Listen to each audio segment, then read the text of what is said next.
Welcome to the Global Investor Podcast, a show that focuses on helping foreign investors enter the lucrative U.S. real estate market. Host Charles Carillo combines decades of real estate investing experience with a professional background in international banking to interview experts in all areas of U.S. real estate investing. Now, here's your host, Charles Carillo. Welcome to another episode of the Global Investors Podcast. I'm your host, Charles Carillo. Today we have Kristina Knight. Kristina previously worked as a senior investment analyst running a $1 billion plus agency mortgage portfolio. Since 2017, she's been a full-time real estate investor, and her firm syndicates apartment complexes with over $60 million in assets under management. Thanks so much for being on the show, Kristina. Thanks for having me. So I briefly touched on your background. Can you go and give us a little bit more on your professional experience prior to starting your current real estate company? Yeah, so I worked in investment management for a little over a decade, and largely was focused that entire time in the fixed income world, but in housing and as a mortgage portfolio manager and investment analyst, and then later moved on to portfolio management and was responsible for managing different client accounts and our firm's intermediate strategy. So had a lot of technical experience, a lot of experience looking at deals, not real estate deals, but mortgage investments, housing investments, and, kind of managing portfolios and looking at how things should be structured and put together, and a lot of work with clients and investors. So, that background kind of set me up for what we're doing today, because there's a lot of similarities, even though it's a different asset class. Right. So you're on the other side of it instead of the mortgage side of it. You're actually utilizing those loans for purchasing property. Yeah, exactly. Buying the real estate ourselves. So why did you choose real estate as your investment vehicle?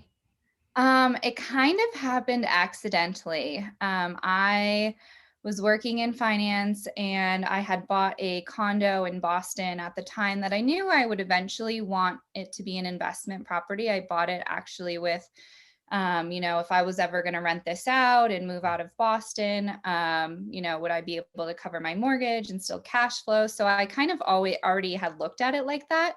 And then I took a year off actually from the corporate world to travel. And I left the investment management. I just wasn't feeling fulfilled, and I knew I wanted to do something different. I wasn't sure exactly what it was.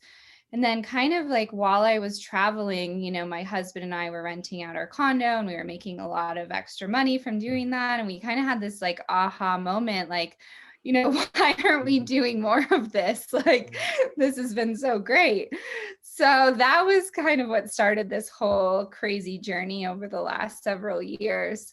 I guess I had always planned for it to be an investment, but never really saw this course and, what would happen down the road. You got used to that residual income and really liked it. Yeah, it was really nice. I was like, if I did this 10 more times, I wouldn't have to go back to the corporate world. There you go. So that was your first real estate investment. What was your next one after that? Yeah, so our next one after that was a fourplex that we bought out of state. We bought it in actually Washington State.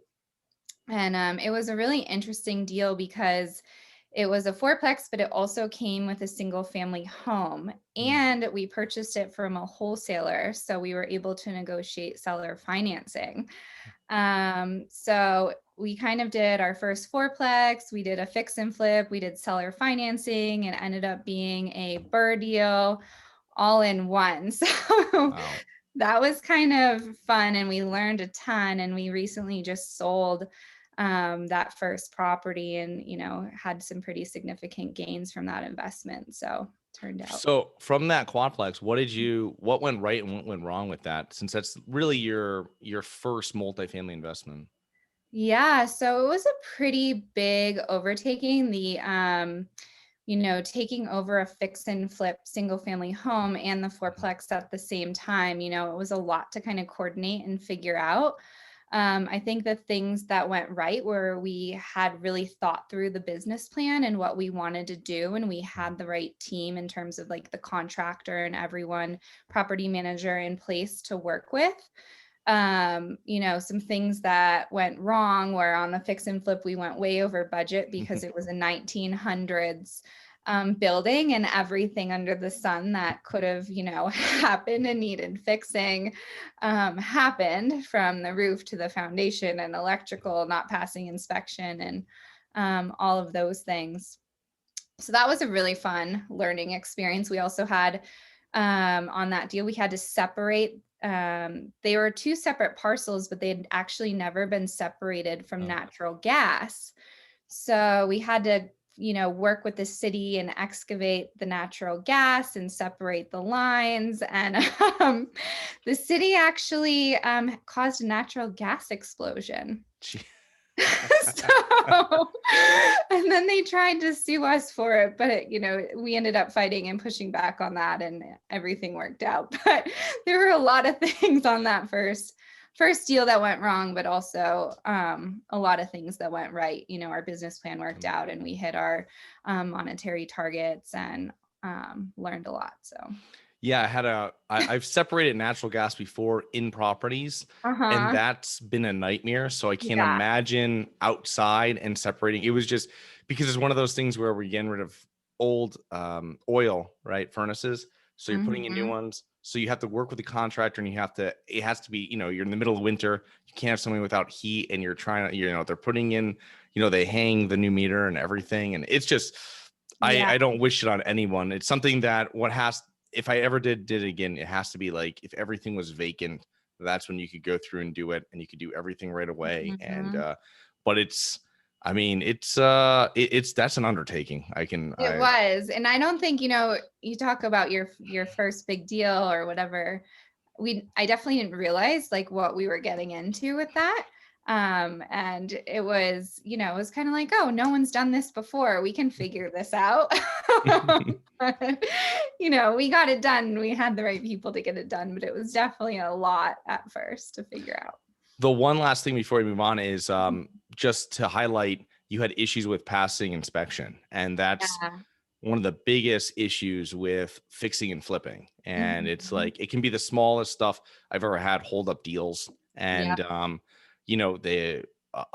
an outlet's wired the wrong way, or one way, we have to put extra insulation in a non-attached garage, or something so minimal, and you're pushing it back, and now it's pushing back a couple of weeks, and when it pushes back a couple of weeks, it's all coming out of our pocket. And that's something too that I passed on doing flips as much years ago, because it's just a lot of stuff that has to go right to make money. So totally. Yeah.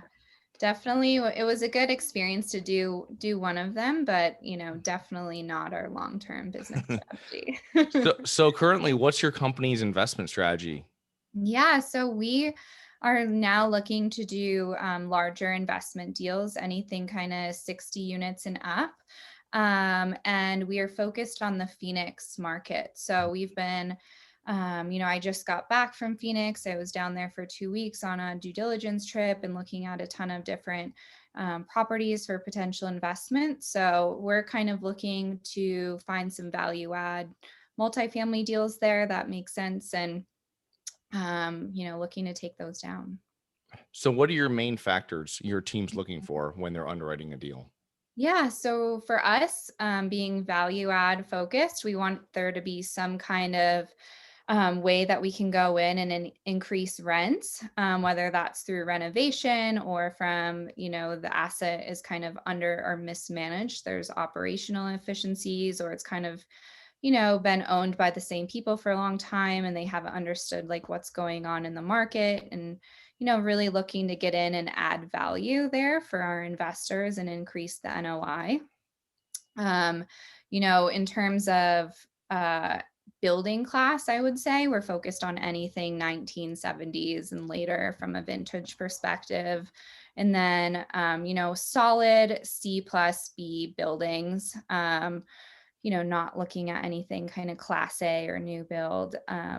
And then, in terms of location, that's definitely our most important factor. And then Location has to be, a solid C plus B location, C plus becoming a B or B minus, trending towards B plus A territory. So heavily focused on having like the right demographics and location for our investments as well. Yeah, I can say I'm pretty much in that same class. The C plus and above is definitely, I wouldn't really go any lower than that. And I want to see the gentrification coming through. So I definitely agree with that strategy. So if you're out looking at properties, is your main role at your firm in acquisitions, or do you take other hats as well? Yeah, so I'm actually focused on asset management. So Mhm. I, given, my portfolio management experience, that kind of translates into managing a portfolio of assets. So I kind of help figure out the business plan and the strategy, and then managing the asset, and then also working with the property managers on a pretty, involved Mm. basis to make sure that we're hitting our goals and targets, and that, the property manager is working out. So you guys have about $60 million in assets. What kind of systems has your company introduced to assist in asset management and scaling? Yeah. So, I'd like to say that it's, there's some fancy tool we use, but we use a lot of spreadsheets.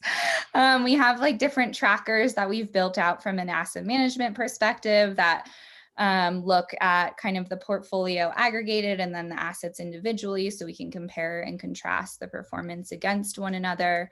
And then, working with, we have some specialized reports that we work with on with the property manager on, Mhm. and having them fill out certain information for us that we like to see on a weekly basis. So you're coming from another side, you're coming from the mortgage, you're coming from a different asset class, and you're coming over to real estate and syndication. Why do you feel that real estate syndication is such a powerful investing technique? So coming from fixed income in the investment world, I feel like there's so few investments that give you like such a bang for your buck, right?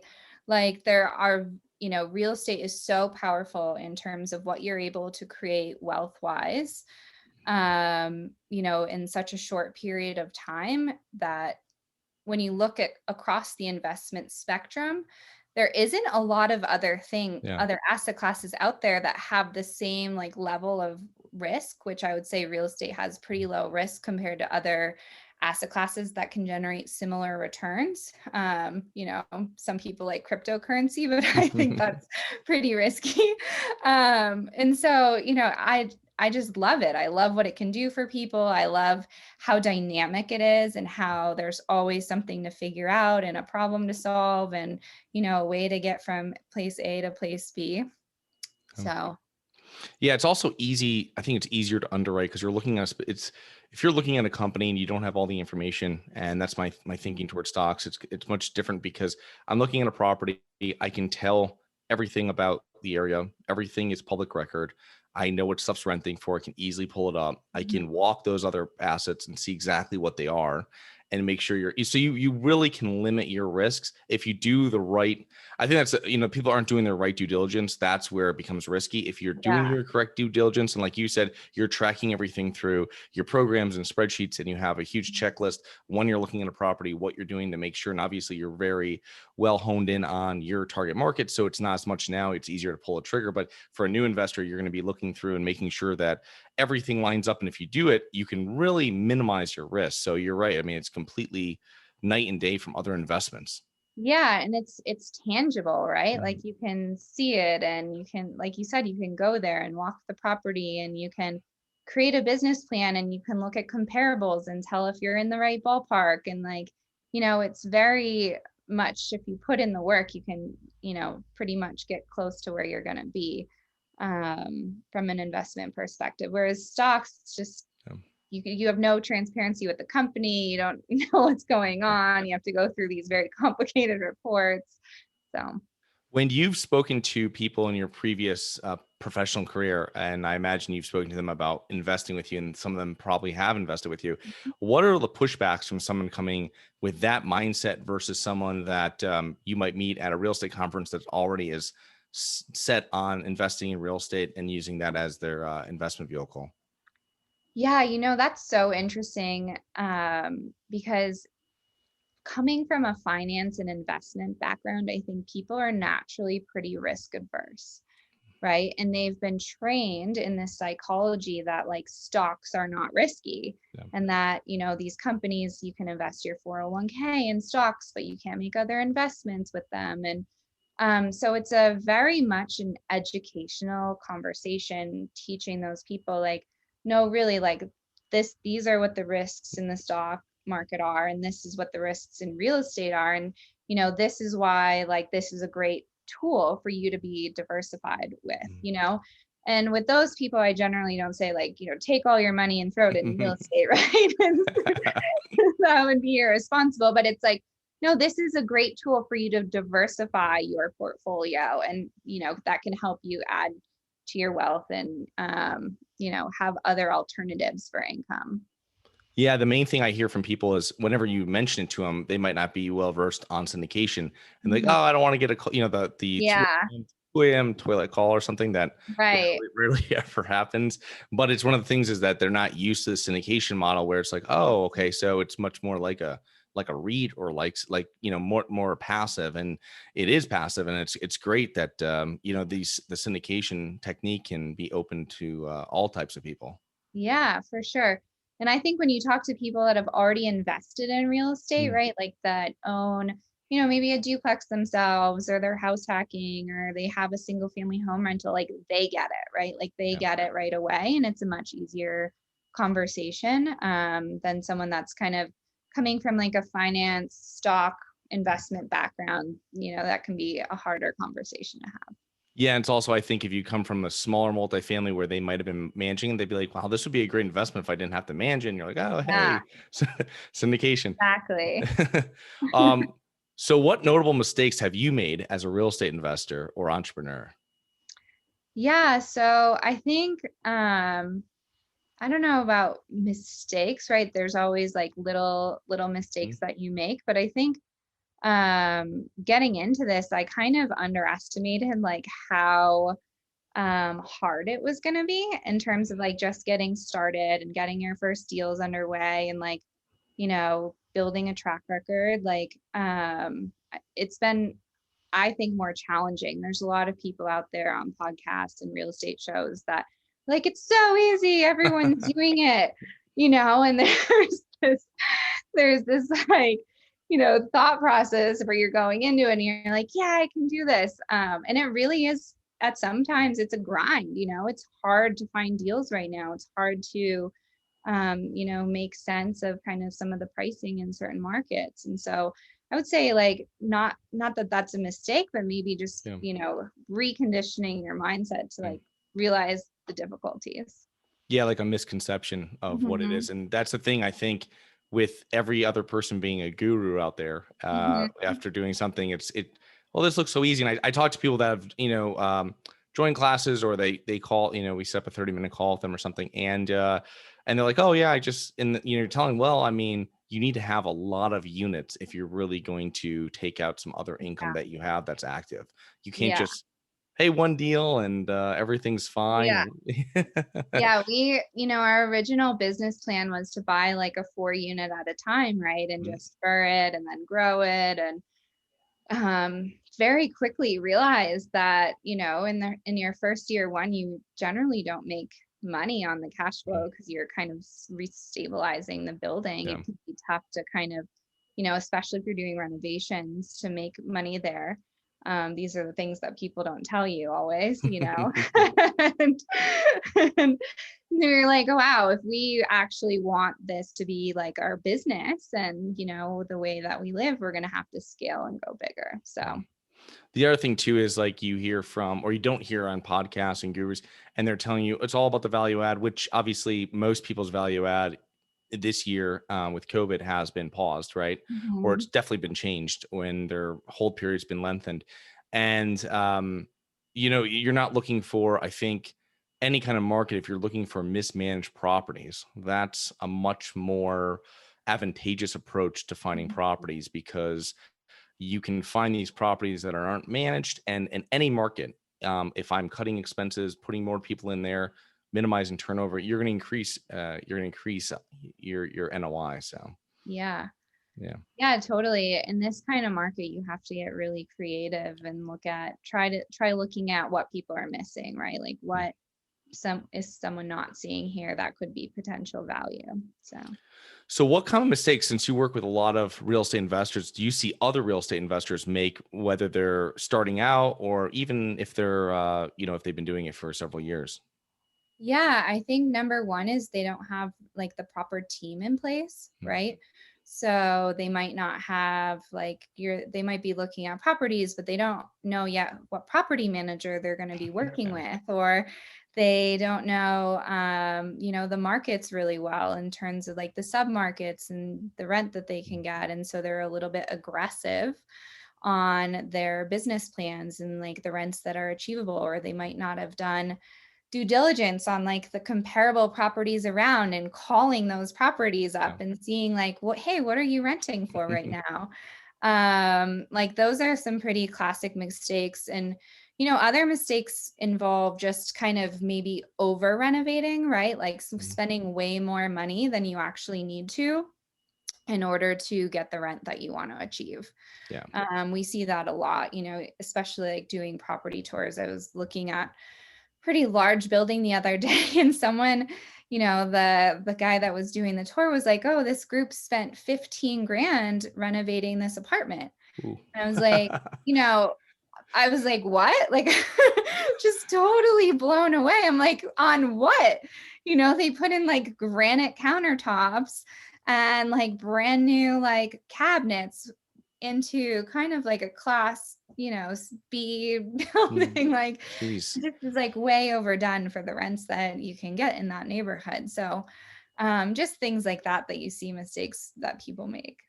Yeah, no, they're doing it like they're flipping it and not like they're Hmm. renting it, which is a Yeah. whole different mindset. And especially now, another great thing about multifamily is that when you're flipping, you always have to flip to a certain grade, really, of that property. But when you're finishing it for multifamily, like now, properties that we're looking at, we might say, you know what, we're gonna pause on, we're just do half as much value add right now that we're working on, and we'll just paint this and we'll clean this and we'll re-rent it for whatever, $30 more a month or whatever it might be, or keep it the same just to keep the occupancy as we're going through this period with everything that's happening. But with when you start putting money in like that, then you have to, now you got to find a tenant that's going to pay you $300 more than the last person, Right.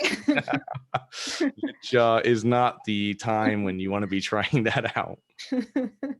Um, Definitely. what do you think are your main factors that have contributed to your success, Christina? Yeah, definitely like, having a super strong why, right? Like my why is not having to go back to the corporate world and to really like be creating my own life and being in charge of kind of my own destiny and what happens, and having ultimate freedom financially, and with where I live and the things that I'm able to do. So for me, that's such a driving force. So that whenever you hit kind of a bump in a road or things don't work out, and it's like you can't give up. You just have to keep going and figure out how to make it work. Because real estate, for people just getting involved, like that's the other thing people don't tell you. It's like high highs, low lows. Yeah. It's definitely like a roller coaster, and you get used to it. But um if you don't have a strong driving force behind you, it's easy to just get disenchanted and give up. Yeah, you gotta know why you're doing it every day and why you're consistently Hmm. doing it. And yeah, that's Yeah. very important. Yeah. So you founded a nationwide female focused investment community. Can you talk about it? Yeah. So I am super passionate about supporting women and teaching them how to take charge of their financial future and start investing in real estate. So I run one Tuesday a month a women real estate networking happy hour. It's on meetup.com, and we do it through Zoom, and it's really fun. And we just kind of tackle issues that women are dealing with.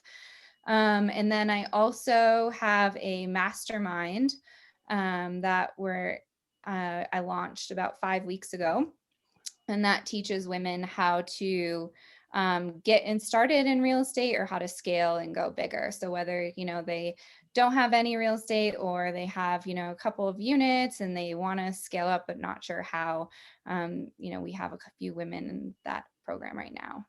Awesome. Okay. And how Yeah. can people learn more about you and your business? Yeah, they can go to our website. It's akrascapital.com, AKRAS capital.com, or you can email me personally. My email is knight, KNIGHT @akrascapital.com. Okay. Awesome. And I'll put all those links into the show Yeah. notes. So thank you so much for being on today, and looking forward to connecting with you in the future. Yeah. Thanks for having me. Bye-bye. Bye. Hi guys, it's Charles from the Global Investors Podcast. I hope you enjoyed the show. If you're interested in getting involved with real estate but you don't know where to begin, set up a free 30-minute strategy call with me at schedulecharles.com. That's schedulecharles.com. Thank you.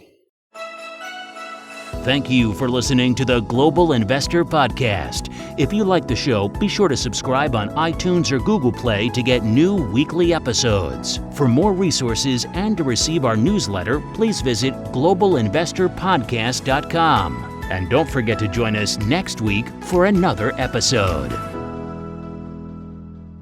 Nothing in this episode should be considered specific, personal, or professional advice. Any investment opportunities mentioned on this podcast are limited to accredited investors. Any investments will only be made with proper disclosure, subscription documentation, and are subject to all applicable laws. Please consult an appropriate tax, legal, real estate, financial, or business professional for individualized advice. Opinions of guests are their own. Information is not guaranteed. All investment strategies have the potential for profit or loss. The host is operating on behalf of Syndication Superstars Incorporated exclusively.